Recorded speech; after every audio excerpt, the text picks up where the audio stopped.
Não. Hey guys! Aqui é a teacher Sofia, da SKYLIMIT Idiomas, e hoje vamos fazer um card in English para as nossas mommies. Mother's Day is coming! E as nossas mommies merecem uma surpresa especial nesse dia, né? So, we're going to make a Mother's Day card for our mommies.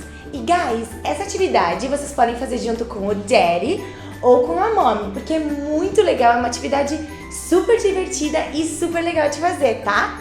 Hope you like it! So guys, what materials do we need? A gente vai precisar de white paper, it can be a normal paper or a cardboard. A pre-cut heart, a gente pode pedir pro daddy nos ajudar, tá?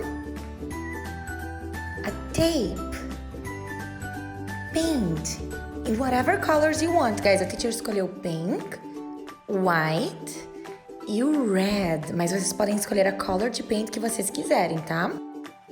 Cotton, a clothespin,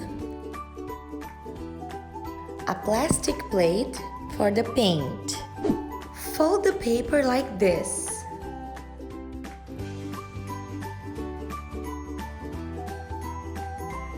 Stick the heart to the center of the paper with the tape.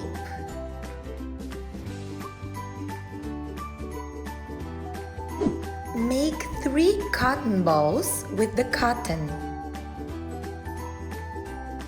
and stick them to the end of each clothespin.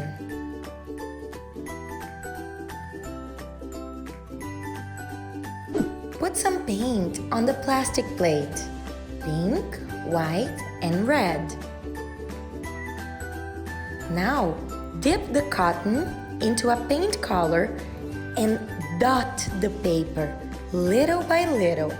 Guys, como se fossem dots, pontinhos de colorir no nosso card. Look, it is getting colorful. It has a lot of colors.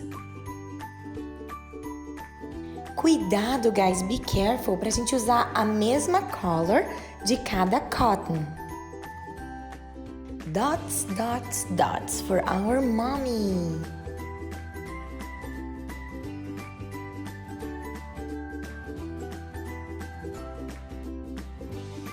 When you are done, peel off the heart and you have a beautiful card for your mommy. E aí, guys, gostaram de fazer esse card pra mommy? Eu amei! Olha só, eu quero ver foto de como ficaram os cards de vocês, tá? Dentro dos cards, vocês podem escrever I love you, mommy, or Happy Mother's Day, ok? So, bye bye! Happy Mother's Day!